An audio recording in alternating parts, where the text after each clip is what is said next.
আসসালামু আলাইকুম রহমতুল্লাহি তাআলা ওয়া বারাকাতুহু। আল্লাহ সুবহানাহু ওয়া তাআলা আমাদের জন্য বাহিমাতুল আনআমকে হালাল করেছেন। আল্লাহর মেহেরবানি যে এরকম পশুগুলোকে, কিছু কিছু পশুকে আল্লাহ সুবহানাহু ওয়া তাআলা গৃহপালিত করাটাকে আল্লাহ সুবহানাহু ওয়া তাআলা ওই পশুদের ভিতরে এই প্রপার্টিটা দিয়ে দিয়েছেন যে তারা গৃহপালিত হয়ে থাকে। গরু, ছাগল, উট। গরুর যেমন পাওয়ার আছে, ইচ্ছা করলে তো সে ওয়াইল্ড জঙ্গলি হয়ে চলে যেতে পারতো, তাহলে আমরা এখান থেকে উপকার পেতাম না, এই দুধগুলো থেকে উপকার পেতাম না, তার মাংস থেকে উপকার পেতাম না। সিমিলার ওয়েতে উট, এগুলাকে আল্লাহ ইজি করে দিয়েছে। এগুলো হচ্ছে আনআমের ভিতরে লুকিয়ে আছে ওয়ার্ডটা হচ্ছে নেয়ামত। নেয়ামত আমরা তো বুঝি না, আল্লাহর নেয়ামত। আসলে এগুলোতে আমাদের অবজার্ভ করা দরকার আল্লাহর নেয়ামত। তো এইখানে আল্লাহ সুবহানাহু ওয়া তাআলা এই উকুদের কথা দ্বারা স্টার্ট করলেন এই সূরাটা, যে কন্ট্রাক্ট, অঙ্গীকার। এবং অঙ্গীকার ওয়ার্ডটার ভিতরে যেই কনসেপ্টটা লুকিয়ে আছে সেটা হচ্ছে কষ্টকর। আল্লাহ সুবহানাহু ওয়া তাআলা এটা একটা বলতে পারেন সাইকোলজিক্যাল ওয়ে অফ মেসেজটা পৌঁছানোর, যে আমাদেরকে বলছেন, হে ঈমানদারগণ, তোমাদের ঠিকই কিছু কিছু জিনিস তোমাদের কাছ থেকে আল্লাহ সুবহানাহু ওয়া তাআলা অঙ্গীকার করেছেন এবং তোমাদেরকে আস করেছেন এই অঙ্গীকারগুলোকে পূরণ করা, কিন্তু তোমরা মন খারাপ করো না, এই জিনিসটাকে ইজিলি নাও। কারণ যদি তোমরা চিন্তা করে দেখো, এই অঙ্গীকারগুলা যদি আল্লাহর নেয়ামতের তুলনা করো, তাহলে আল্লাহর নেয়ামত অনেক বেশি এই কষ্টকর জিনিসের থেকে। কাজেই তোমরা এই জিনিসগুলোকে কষ্ট মনে করো না। লা ইউকাল্লিফুল্লাহু নাফসান ইল্লা উসআহা। আল্লাহ সুবহানাহু ওয়া তাআলা মানুষের উপরে কখনো কোনো কিছু চাপিয়ে দেন না যেটা তার সাধ্যের বাহিরে, তার এবিলিটির বাহিরে। এবং এইটা বলার জন্য এটা একটা মুকাদ্দিমা, কারণ এর পরের আয়াতে এই কী জিনিস অঙ্গীকার, এই কী জিনিস এই মজবুতভাবে আমাদের কাছ থেকে আল্লাহ সুবহানাহু ওয়া তাআলা আস করছেন যে এটা করা যাবে না, এইরকম টাইপের খাওয়া যাবে না, এটা করতে হবে, এই যে যেগুলো আমাদের কাছে মনে হবে যে একটু কঠিন, তো সেই কঠিনটাকে ইজি করার জন্য আল্লাহ সুবহানাহু ওয়া তাআলা এখানে বলছেন উহিল্লাত লাকুম, তোমাদের জন্য হালাল করে দেওয়া হয়েছেন। এবং আল্লাহর নেয়ামত যে আল্লাহ সুবহানাহু ওয়া তাআলা বেশি কিছুই হালাল করেছেন, এত বেশি হালাল করেছেন যে ওইটাকে লিস্ট করা ডিফিকাল্ট। ওই জন্য আল্লাহ সুবহানাহু ওয়া তাআলা লিস্ট করেন হারামকে, আর বলে দেন বাদবাকি সবই হালাল, যাতে লিস্টটা এরকম বিরাট বড় না হয়ে যায়। ওই জন্য আল্লাহ সুবহানাহু ওয়া তাআলা যেহেতু এর পরের আয়াতগুলো থেকে একটু লিস্টিং দিবেন যে কোন কোন জিনিস হারাম, এই আয়াতে জিনিসটাকে একটু শিথিল করেছেন, বলে দিয়েছেন তোমাদের জন্য এটা হালাল। যেমন আমরা পেয়েছি ফর এক্সাম্পল রোজাটাকে যদি আমরা মনে করি যে এটা একটু কষ্টকর জিনিস, আল্লাহ সুবহানাহু ওয়া তাআলা কি সুন্দরভাবে ওই রোজার আয়াতের শুরুতে বলছেন আইয়ামান মা'দুদাত, মাত্র 30 দিন, আর ওইদিকে তো আরও 11 মাস আছে, 330 দিন আছে, আর এখানে মাত্র 30 দিন। তো সিমিলার ওয়েতে আল্লাহ বলছেন যে দেখো, তোমাদেরকে আমি বাহিমাতুল আনআমগুলোটাকে হালাল করে দিয়েছি, তাদেরকে তোমাদের জন্য গৃহপালিত করেছি, তারা এভাবে হিংস্র হয়ে চলে যায়নি। ইভেন এই আনআমের বাহিরেও আরও কিছু হালাল করেছি, যেমন হরিণ ফর এক্সাম্পল, যদিও সে গৃহপালিত না হয় না, কিন্তু তোমরা ওটাকে শিকার করে খেতে পারো। নট অনলি যে তোমাদের শুধু গরু, ছাগল আর উট, এটার বাহিরেও করেছি, এই যে আনআমের ভিতরে এটা বলে আসছে যেটাকে বাহিমা দ্বারা এটাকে ইনক্লুড করা দেওয়া হয়েছে। তা আল্লাহর মেহেরবানি আমাদের উপরে অনেক। এইটাই আল্লাহ সুবহানাহু ওয়া তাআলা আমাদেরকে এই আয়াত দ্বারা রিমাইন্ডার করে দিচ্ছেন যে আল্লাহর নেয়ামত অনেক। বাহিমার ব্যাপারে আরেকটা অপিনিয়ন আছে যে বহম বা বাহিমা বলা হয় ছোটদেরকে। তো এরকম মশলা আছে যে মনে করেন আপনি উটকে জবাই করলেন, উটের পেটে একটা বাচ্চা আছে, বাচ্চাটা কি হালাল না হারাম? ওই বাচ্চাটাও হালাল হয়ে যায়। এটা আমরা হাদিস থেকে পাই। এবং এই ব্যাপারে ইবনে কাসির ফর এক্সাম্পল এই লোকেশনে আবু সাঈদ রাদিয়াল্লাহু আনহুর হাদিস ইমাম তিরমিজি শরীফে আছে। সে বলল যে হে রাসূল সাল্লাল্লাহু আলাইহি ওয়াসাল্লাম, আমরা উটকে জবাই করি অথবা গরুকে অথবা ছাগলকে জবাই করি, তারপরে জবাই করার পরে দেখতে পাই যে তার পেটে একটা বাচ্চা ছিল। এখন এই বাচ্চাটাকে কি আমরা ফেলে দিব না এটাকে খাবো? তখন রাসূল সাল্লাল্লাহু আলাইহি ওয়াসাল্লাম বললেন, কুলুহু ইন শি'তুম, তোমাদের ইচ্ছা হলো এটা খাও, ফা ইন্না যাকাতাহু যাকাতা উম্মিহি, কারণ তার মাকে যখন জবাই করা হয়েছে অ্যাজ ইফ যে তাকেও জবাই করা হয়েছে। তো অনেকে বলে যে আল্লাহ সুবহানাহু ওয়া তাআলা বলছেন উহিল্লাত লাকুম বাহিমাতুল আনআম, তোমাদেরকে আনআমটাকেও হালাল করা হয়েছে, ওটার পেটে যেটা থাকে ওই জিনিসটাকেও তোমাদের জন্য এনজয় করতে পারো, হালাল করতে পারো। সো জাস্ট অবজার্ভ আল্লাহর মেহেরবানি এবং আল্লাহ কত কিছু আমাদেরকে এই দুনিয়াতে হালাল করেছেন।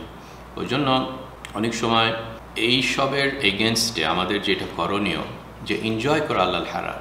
কিছু কিছু লোক আছে খুব বেশি শো করতে চায় যে আমি খুবই বেশি পরেজগার, খুব বেশি পরেশগার শো করতে যায়, অন্য একটা এক্সট্রিমে চলে যায়, বলে যে না না এটা এটা আমরা জানি না, এটা এটা কি হালাল না হারাম না, এটাকে আমরা টাচ করব না।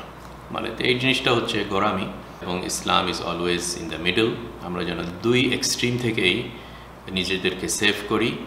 এক এক্সট্রিমে যেন আমরা খুব ইজিলি যেগুলো হারাম জিনিস সেগুলোর দিকে যেন আমরা না যাই, শুকরের মাংস, তারপর মদ, তারপর এই যেগুলো লিস্টিং দেওয়া আছে, এবং আমরা আগামীতে এরকম একটা লিস্ট পাবো।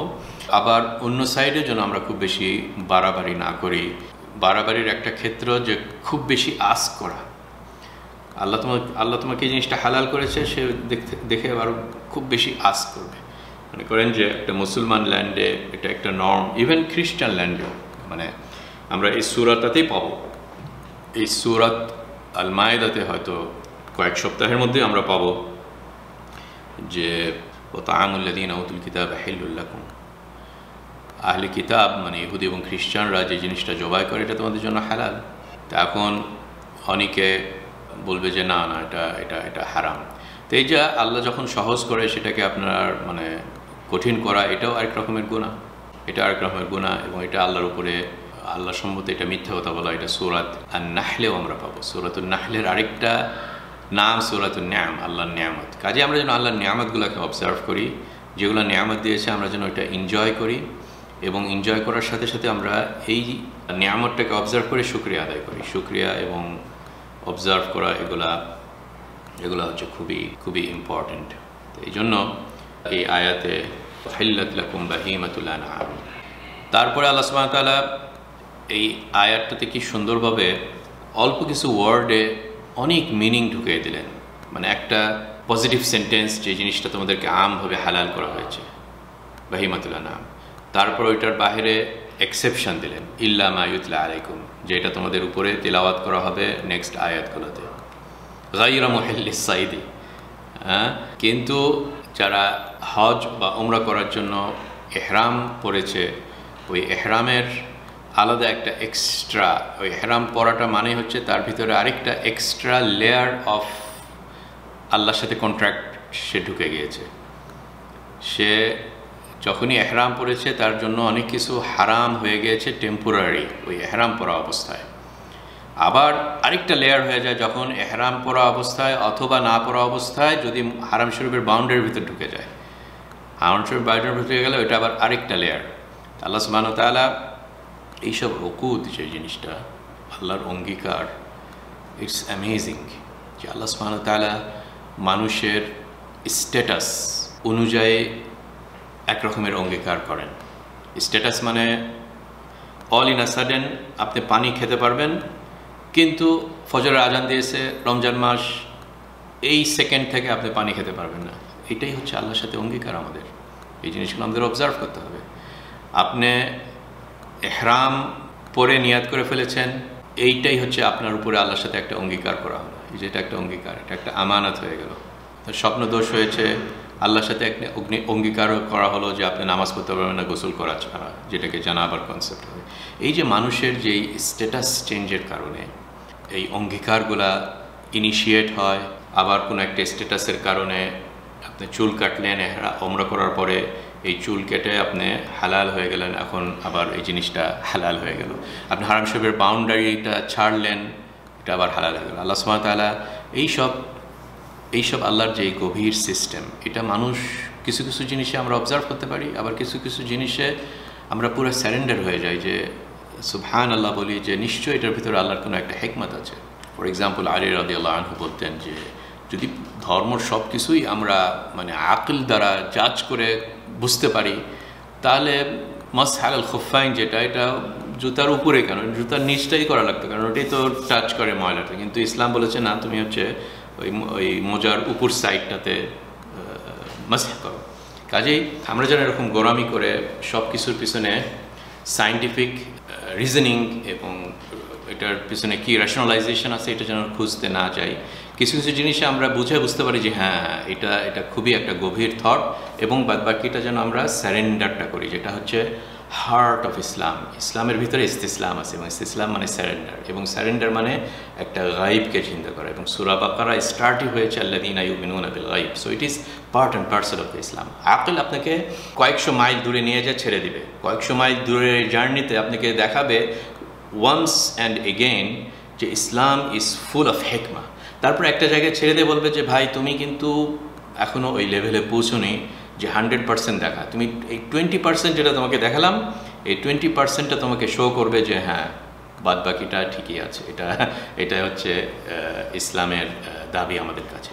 তো এইসব টাইপের জিনিসগুলো আল্লাহ সুবহানাহু ওয়া তাআলা আমাদেরকে এখানে ইন্ট্রোডিউস করছেন অ্যাট এ টাইম যে যখন ইসলাম একটা ম্যাচিউরিটি লেভেলে চলে এসেছে। এটা খুব একটা ম্যাচিউর সূরা, আপনাদেরকে বারবার বলেছি, কারণ এটা হচ্ছে মদিনা জার্নির শেষের দিকে, রাসূল সাল্লাল্লাহু আলাইহি ওয়াসাল্লামের লাইফের শেষের দিকে, এবং ইসলাম আহকামগুলো সবগুলা হয়ে এসেছে। এখানে অনেকগুলা অঙ্গীকার করা হয়েছে, নামাজ, রোজা, হজ, যাকাত, আল্লাহর সাথে অঙ্গীকার, মুশরিকিনদের সাথে অঙ্গীকার, মুসলমানদের ভিতরে যে অঙ্গীকার, বিভিন্ন ট্রানজ্যাকশান, ইন্টারন্যাশনাল লেভেলের ট্রানজ্যাকশান, এখানে সব কিছুই আল্লাহ সুবহানাহু ওয়া তাআলা আমাদেরকে শিখিয়ে দিয়েছেন এবং বলেছেন যেগুলো ফুল অফ উইজডম এবং হিকমা। ওই জন্য ওই আয়াতটা এন্ড হয়েছে খুব সুন্দর কনক্লুশন দেয়া, ইন্নাল্লাহা ইয়াহকুমু মা ইউরিদ। জেনে রাখো যে আল্লাহ সুবহানাহু ওয়া তাআলা যেগুলো হুকুম করে, ফাইসালা দেন with a stand point of হিকমা এবং রাহমা।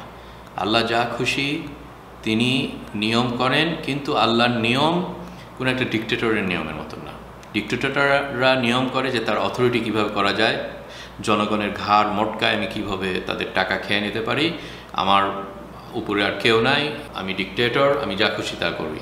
আল্লাহ সুবহানাহু ওয়া তাআলা যা খুশি তা করেন, কিন্তু ইমবেডেড উইথ হিকমা। ওই জন্য আল্লাহ সুবহানাহু ওয়া তাআলা যখনই এরকম বিভিন্ন আয়াত এন্ড করেন, আহকাম বলার পরে গফুরুর রাহিম দ্বারা এন্ড করেন, আজিজুন হাকিম দ্বারা এন্ড করেন, এই যে আল্লাহর বিউটিফুল আসমা এবং সিফাত, এগুলোর দ্বারা আল্লাহ সুবহানাহু ওয়া তাআলা এন্ড করেন আমাদেরকে বলার জন্য যে আল্লাহ বাপ মা তার সন্তানকে যেরকম ভালোবাসে, আল্লাহ তার অনেক গুণ বেশি ভালোবাসে আমাদেরকে। ওই জন্য সূরাতুন নিসাতে আমরা পেয়েছি ইউসিকুমুল্লাহু ফি আওলাদিকুম। আমরা যখন এই মিরাস বন্টনের আয়াত পেয়েছি, আল্লাহ কি বলেছেন, ইউসিকুমুল্লাহু ফি আওলাদিকুম, হে পিতামাতা তোমাদেরকে আমি ওসিয়ত করে যাচ্ছি আল্লাহ যে তোমাদের সন্তানদেরকে দেখাশোনা করো। এটা কি কেউ বলে নাকি? এখন আমাদের দুনিয়ারিয়াতে কেউ বললে যে কি বলছো, পিতামাতাকে আবার বলছো সন্তানকে দেখতে, তুমি কে এসেছো? কাজেই আল্লাহ সুবহানাহু ওয়া তাআলা উনি আরহামুর রাহিমিন, আমাদেরকে যেগুলা জিনিস বলেন ফুল অফ হিকমা, ফুল অফ উইজডম, এবং আমাদের এগুলো জিনিস যেন আমরা অবজার্ভ করি। এবং আনআম is one of the chapters যেখানে আল্লাহর নেয়ামা ইজ ফুল, অনেকটা মাসলোর পিরামিডের মতন, যে আল্লাহ সুবহানাহু ওয়া তাআলা শুরুতেই কিন্তু আনআমটাকে নিয়ে এসেছেন, যে আমাদের এনার্জি, আমাদের খাওয়ার এনার্জি, মানে দেখেন এই আনআমের সাথে রিলেটেড কত আমাদের ডেয়ারি প্রোডাক্টস থেকে বলেন, গরুর মাংস থেকে বলেন, গরুর চামড়া থেকে বলেন, এটাকে ইউজ করা ইন টার্মস অফ ফার্মিংয়ের কথা বলেন, এটাতে ট্রান্সপোর্টেশনের সাথে রিলেটেড। তো দেখেন এই বেসিক নিডসে এই আনআমটা আসলেই কেন এটা নিয়ামা থেকে এসেছে, এই ওয়ার্ডটা, ইটস অ্যামেজিং। ওই জন্য সূরাত আন-নি'মা, আল্লাহর ফেভার্স, আল্লাহর মেহেরবানি সবচেয়ে বেশি লিস্টিং করা হয়েছে সূরাতুন নাহল, এবং ওই সূরাতুন নাহলে লিস্টিংয়ের শুরুতেই কিন্তু আছে কিছু আয়াত পরে, ওয়াল আনআমা খালাকাহা লাকুম ফিহা দিফউ ওয়া মানাফিউ ওয়া মিনহা তাকুলুন ওয়া লাকুম ফিহা জামালুন হিনা তুরিহুনা ওয়া হিনা তাসরাহুন ওয়া তাহমিলু আথকালাকুম ইলা বালাদিন লাম তাকুনু বালিগিহি ইল্লা বিশিক্কিল আনফুস ইন্না রাব্বাকুম লারাউফুর রহিম। খুব বিউটিফুল আয়াত, আপনারা দেখবেন যে আনআমের ভিতরে কত কিছু আছে। আমাদের চামড়া দ্বারা কোট জ্যাকেট বানাই, তাকে এগুলোকে আমরা ইউজ করি লম্বা জার্নিতে চলে যাওয়ার, তারপরে এটাকে খাওয়া, এটা থেকে ডায়েরি প্রোডাক্টস, এগুলো সব কিছুই। তা আল্লাহর নিয়ামতের শেষ নাই, আল্লাহর নিয়ামতের শেষ নাই। এবং আল্লাহ সুবহানাহু ওয়া তাআলা হাকিম, এবং এগুলোর পিছনে যদি ইভেন সায়েন্টিফিক্যালি আপনি যেতে চান, যত সায়েন্স অ্যাডভান্স হচ্ছে, টেকনোলজি অ্যাডভান্স হচ্ছে, এগুলো জাস্ট এসে আমাদেরকে প্রুভ করে দেয় ইভেন ফার্দার যে এগুলোর পিছনে হিকমত আছে, এটার পিছনে হিকমত আছে, যেগুলা আমরা দেখব। ফর এক্সাম্পল আর দুই আয়াত পরে, যে যখন রক্তকে প্রবাহিত করা হবে না, যেটা জবাইয়ের থ্রুতে, রক্ত প্রবাহিত না হওয়াতে যদি আপনি জাস্ট খাওয়া শুরু করে দেন, এটা হতে পারে আমাদের বডি ডাইজেস্টিভ সিস্টেম এবং আরও অনেক কিছু হবে হয়তো এখন আমরা ডিসকভার করতে পারি না, যেটাতে এটা ক্ষতি হতে পারে। শূকরের মাংস যখন আল্লাহ হারাম করেছেন, এটার পিছনে একটা হেকমত আছে, মেডিকেল হেলথ রিলেটেড হেকমত থাকতে পারে, সাইকোলজিক্যাল লেভেলও হেকমত থাকতে পারে। এবং আমাদের কিছু কিছু নট নেসেসারি যে সব কিছু আপনার হেকমতটা এখন খুঁজে পাবেন, হয়তো পরে পাওয়া যেতে পারে অ্যাজ সায়েন্স টেকনোলজি অ্যাডভান্স হচ্ছে, আবার নাও পাওয়া যেতে পারে। কাজে আমরা যেন অলওয়েজ আমাদের ভিতরে এই ইসতিসলাম এবং স্যারেন্ডারের যেন অ্যাটিটিউডটা থাকে। জাস্ট একটা ফাইনাল কমেন্টস করে আমি আয়াতটা শেষ করছি, যে এখানে একটা ছোট আয়াতের ভিতরে কত কিছু এইভাবে আল্লাহ সুবহানাহু ওয়া তাআলা মানে স্টাইল এবং ল্যাঙ্গুয়েজের স্টাইল, এটাতেও কিন্তু অনেক আমাদের শিক্ষণীয় বিষয় আছে। কারণ এখানে দেখলেন যে আল্লাহ সুবহানাহু ওয়া তাআলা প্রথমে সব কিছু হালাল করলেন, বাহিমাতুল আনআম হালাল করার পরে বললেন যে ইল্লা মা ইউতলা আলাইকুম, এক্সেপ্ট একটু পরে যেটা আসবে। তো এখানে এক্সেপ্ট একটা করলেন, গায়রা মুহাল্লিস সাই, আবার আরেকটা এক্সেপ্ট করলেন, এক্সেপশন, আবার ওই এক্সেপশনের ভিতরে আরেক এক্সেপশন, কিন্তু এই এক্সেপশনটা পশুটার কারণে না, মানুষের কারণে। যখন সে এহরাম পরে, ও আনতুম হরমে আবার বললেন ওকে এহরাম না পড়লেও আবার হারাম শরীফের বাউন্ডারির কথাটাও এখানে বললেন, যে একটা আছে এহরাম বিকজ অফ হিউম্যান বিং, তার স্ট্যাটাসে সে এখন ওমরা করছে, আবার আরেকটা স্ট্যাটাস যে না এখন সে geography, so it is person, আবার জিওগ্রাফি, আবার একটা অ্যানিমাল। এই যে 3 ডাইমেনশনাল অ্যানালিসিস, এবং এটার ভিতরে এক্সেপশন উইদিন অ্যানাদার এক্সেপশন। এবং এটাতে কি সাইদ মানে কি হান্টিং, এবং হান্টিংটা সাধারণত গরু ছাগলকে হান্টিং হয় না, হান্টিং হয় বাহিমাতকে, যেটা হচ্ছে হরিণ বা অন্য কোনো পশু যেগুলো খাওয়া জায়েজ আছে, কিন্তু ওটাকে শিকার করতে হবে, শিকার করে তারপরে ধরতে হবে। আবার ওই শিকার করাটা ওই হারাম শরীফের বাউন্ডারির ভিতরে এটা জায়েজ না, ইল্লা মা ইউতলা আলাইকুম গায়রা মুহাল্লিস সাইদি ওয়া আনতুম হুরুম। এই যে দেখেন, এইটা যদি একজন কাউকে বলেন যে ডিসক্রাইব করো, তার 1 পেজ লাগবে জাস্ট এই কনসেপ্টটা ডিসক্রাইব করতে। আল্লাহ সুবহানাহু ওয়া তাআলা 2 লাইনের কম, ইভেন 1 লাইনে যদি ফন্টটাকে ছোট করেন, সব কিছু এর ভিতরে আল্লাহ সুবহানাহু ওয়া তাআলা নিয়ে আসলেন। ওই জন্য একটা ইন্টারেস্টিং ঘটনা শুনুন। ইবনে আতিয়া ওনার তাফসিরে বলছেন নাক্কাশ থেকে, যে কিন্দি ছিল আরবদের ভিতরে একজন বড় দার্শনিক বলতে পারেন, হাকিম বলতে পারেন, ভেরি ওয়েল নন, যে উনি ওনার রাইটিংস, এবং মোস্ট প্রবাবলি হয়তো সে বেধর্মী ছিল, নট মুসলিম। সে তাকে ছাত্ররা কিন্দিকে বলছে যে হে হাকিম, হে দার্শনিক, আমাদের জন্য একটা কোরআন আপনি নিয়ে এসেন, যেমন মুহাম্মদ নিয়ে এসেছে মুসলমানদের জন্য একটা কোরআন, এরকম টাইপের একটা কোরআন নিয়ে আসুন প্লিজ। তখন উনি বললেন ওকে, গিভ মি সাম টাইম।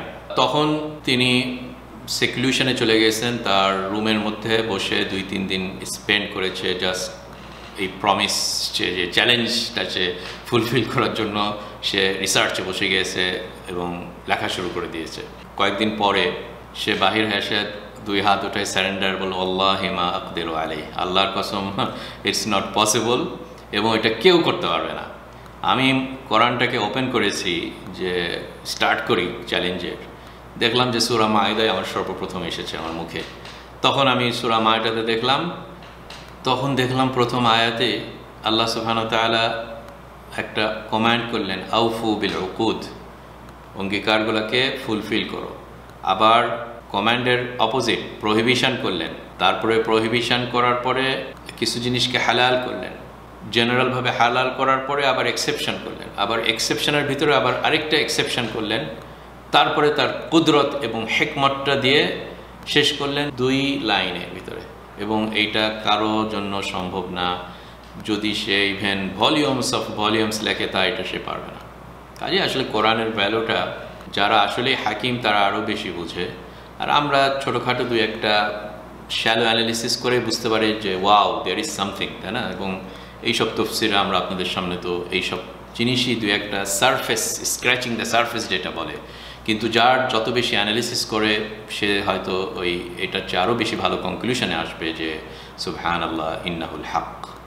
ওই জন্য আল্লাহ সুবহানাহু ওয়া তাআলা বলছেন সানুরিহিম আয়াতিনা, এবং সানুরিহিম যে আমি তাদেরকে কন্টিনিউ করব, ইন ফিউচার আমার নিদর্শন দেখাতেই থাকবো।